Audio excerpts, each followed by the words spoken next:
Imo chat list থেকে photo এবং video delete হলে কিভাবে আবার নতুন করে আপনারা রিকভারি করবেন। তো এখানে দেখতে পাচ্ছেন আমার এক ফ্রেন্ড, তার সাথে কথা বলা হয়েছে, সে আমাকে 2টা ফটো দিছে, সেই ফটো কিন্তু সে আবার ডিলিট করে দিছে। তো এখন আমি সেই ফটোটা আবার রিকভারি করে, ফটো হোক ভিডিও হোক, আপনারা কিন্তু খুব সহজেই ইমোতে ডিলিট করা ফটো এবং ভিডিও আপনার বন্ধু যদি দিয়ে থাকে, আবার পরে সে যদি ডিলিট করে থাকে, তাহলে কিন্তু আপনি চাইলে খুব সহজে আবার নতুন করে ডিলিট হওয়া ফটো এবং ভিডিও রিকভারি করে নিতে পারবেন জাস্ট কয়েক মিনিটেই। তো তাহলে চলুন ভিডিওটা শুরু করা যাক। নতুন হলে একটা লাইক করে দিতে পারেন। তো এই কাজটি করতে হলে আমাদের যেটা করতে হবে, আপনারা ইমোতে প্রবেশ করবেন। ইমোতে প্রবেশ করার পরে আপনাদের সামনে এরকম একটা ইন্টারফেস আসলে আপনারা এখান থেকে যেটা করবেন, আপনাদের যে ইমো লোগো আছে এই লোগোর উপরে একটা ক্লিক করে দিতে হবে। তো এইখানে দেখতে পাচ্ছেন যে লোগো, এই লোগোর উপরে আপনারা একটা ক্লিক করে দিবেন। দেন ক্লিক করে দেওয়ার পরে আপনাদের সামনে এরকম একটা ইন্টারফেস চলে আসবে। আপনারা এখান থেকে যেটা করবেন, এই যে এখানে সেটিং নামের একটা অপশন পেয়ে যাবেন, আপনারা এখানে একটা ক্লিক দিবেন। দেন ক্লিক দেওয়ার পরে আবারও আপনাদের সামনে এরকম একটা অপশন চলে আসবে। আপনারা এখান থেকে যেটা করবেন, এখানে যে একটা অপশন দেখতে পাবেন চ্যাট, আপনারা এখানে একটা ক্লিক করে দিবেন। তো ক্লিক করে দেওয়ার পরে বন্ধুরা দেখতে পাচ্ছেন এখানে কিন্তু আবারও অপশন চলে আসছে। তো এখন এখান থেকে আমাদের যেটা করতে হবে, এই যে এখানে দেখতে পাবেন একটা অপশন চ্যাট ব্রেকআপ নামের একটা অপশন দেখতে পাবেন, আপনারা এখানে একটা ক্লিক করে দিবেন।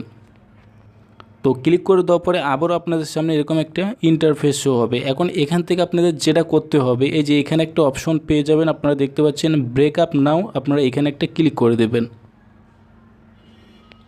তো এখানে ক্লিক করে দেওয়ার পরে আপনার ফোনে জিমেল শো হবে, অর্থাৎ আপনার ফোনে যে কানের জিমেল থাকে, একটা হোক দুটা হোক, সব শো করবে। এখন আপনার কোন জিমেলের আন্ডারে আপনার ব্রেকআপ, আপনার সেই ফটো এবং ভিডিওগুলো রিকভারি করে নিতে চান, তো সেই জিমেলের উপরে একটা ক্লিক করে দেবেন। তো আমি এখান থেকে জাস্ট একটা জিমেলের উপরে ক্লিক করে দিলাম। তো ক্লিক করে দেওয়ার পরে এখান থেকে দেখতে পাচ্ছেন আমার কিন্তু অলরেডি লোডিং হওয়া শুরু হয়ে গেছে। এখানে জাস্ট আমরা কয়েক সেকেন্ড ওয়েট করি। ওকে বন্ধুরা, তারপরে আপনাদের সামনে এরকম একটা ইন্টারফেস চলে আসবে। আপনারা এখান থেকে স্ক্রল করে নিচে আসবেন। নিচে আসার পরে এখান থেকে কনফার্ম এবং কন্টিনিউ নামের যে অপশনটা পেয়ে যাবেন, আপনারা এখানে ক্লিক করে দেবেন। এই যে এখানে জাস্ট একটা ক্লিক দিয়ে দেবেন। তো এখানে ক্লিক দেওয়ার পরে এখান থেকে জাস্ট একটু লোডিং হবে। লোডিং হওয়ার পরে এখান থেকে কিন্তু আপনার অলরেডি, এই যে দেখতে পাচ্ছেন আমার কিন্তু অলরেডি ফাইলগুলো কিন্তু এখান থেকে এই যে দেখতে পাচ্ছেন নামতেছে, ঠিক আছে। তো আপনারা জাস্ট এখান থেকে ওয়েট করবেন। তো এখান থেকে ওয়েট করলে কিন্তু এই যে দেখতে পাচ্ছেন আমার কিন্তু অলরেডি ফাইলগুলো কিন্তু নামতেছে। 5 মিনিট 6 মিনিটের ভিতরে কিন্তু আপনার এখান থেকে ফাইলগুলো কিন্তু নেমে যাবে, ঠিক আছে।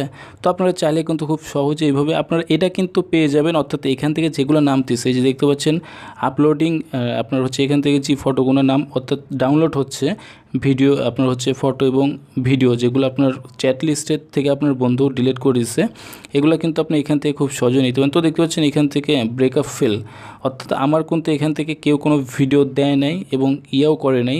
তো আমার আসলে কোনো ভিডিও এবং ফটো ডিলিট হয় নাই, সো এই কারণে এরকম অপশন আসছে। তারপর আপনারা এখান থেকে এই ফটোগুলো আপনারা পেয়ে যাবেন হচ্ছে গুগল যে আপনার অ্যাপ আছে এই অ্যাপ, ঠিক আছে। আপনারা এখানে চলে আসবেন, গুগল ফটো নামের যে অ্যাপ্লিকেশন আছে এই অ্যাপ্লিকেশনের মাধ্যমে কিন্তু আপনারা এই ডিলিট হওয়া ফটো এবং ভিডিও কিন্তু আপনারা তো আপনারা এই যে এখান থেকে গুগল ফটো লিখে সার্চ করে দেবেন।